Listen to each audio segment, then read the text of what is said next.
Mengapa produk daur ulang? Terutama, saya klaim dulu, terutama yang berbasis kerajinan. Jadi, para pengrajin-pengrajin yang hadir pada kesempatan hari ini, atau Bapak Ibu pengelola bank sampah, TPS 3R, sedekah sampah yang punya produk daur ulang, sangat tepat.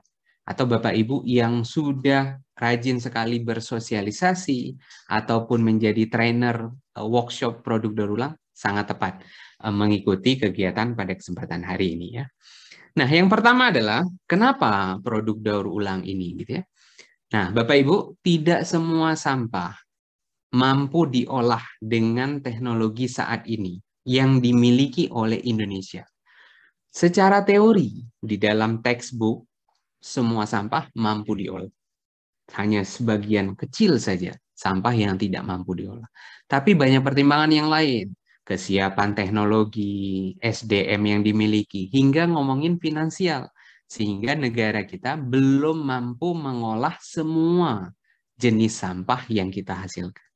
Tapi kita sebagai makhluk hidup yang terus beradaptasi dengan kondisi, UMKM kita terus berkembang, kita terus bersosial, dan seterusnya, terus berkegiatan maksudnya, mau tidak mau menghasilkan banyak sampah yang belum tentu mampu diolah oleh teknologi yang ada. Nah, tisu misalnya, popok, pembalut, sedotan, styrofoam, tetra pak, gitu ya, saset, tekstil.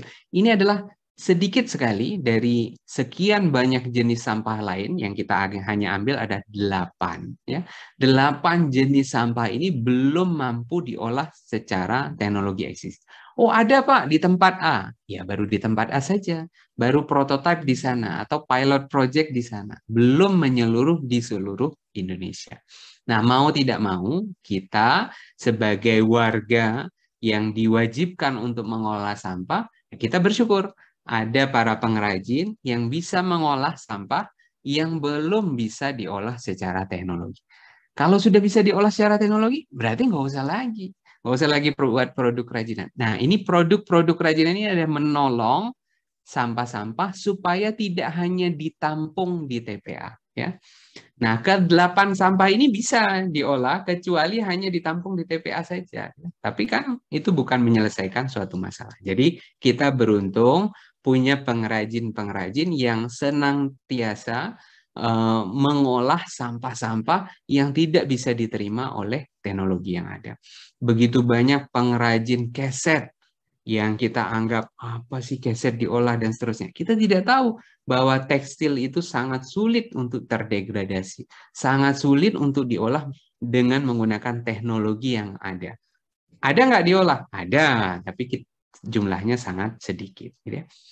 Nah, kemudian yang berikutnya adalah produk daur ulang berbasis kerajinan. Ya. Nah, salah satunya adalah padat karya. Jadi dapat melibatkan banyak orang. Ibu-ibu sambil duduk bersama gitu ya, dalam tanda kutip sambil ngerumpi juga di situ gitu ya, sambil menggosip di situ, tapi menghasilkan produk.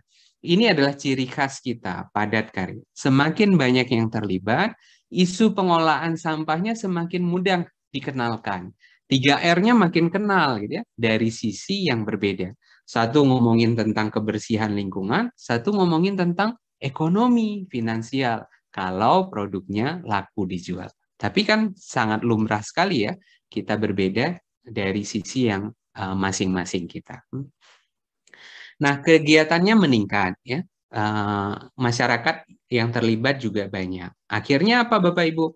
Sampah residu semakin banyak termanfaatkan. Yang seharusnya berakhir di TPA tadi, tapi ini berakhir di depan ibu-ibu yang menganyam sampah, menjahit sampah, menyetrika sampah, dan seterusnya. Atau merajang sampah, dan seterusnya.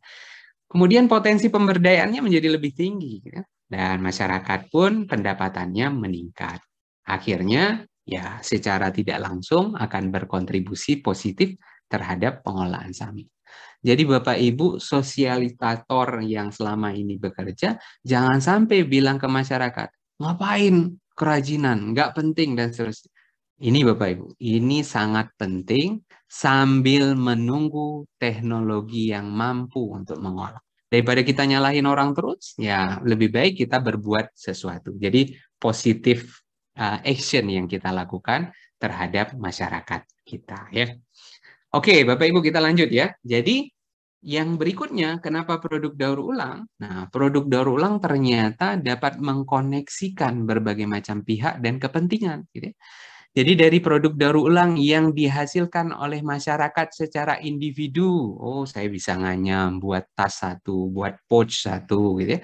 Atau yang dikelola oleh kelompok masyarakat berbasis PKK, RT, RW, oh ternyata bisa mengkoneksikan dengan dinas lingkungan hidup terkait. Oh, ternyata karena ada kelompok-kelompok masyarakat yang terberdayakan, bisa juga masuk ke dinas sosial atau pemberdayaan.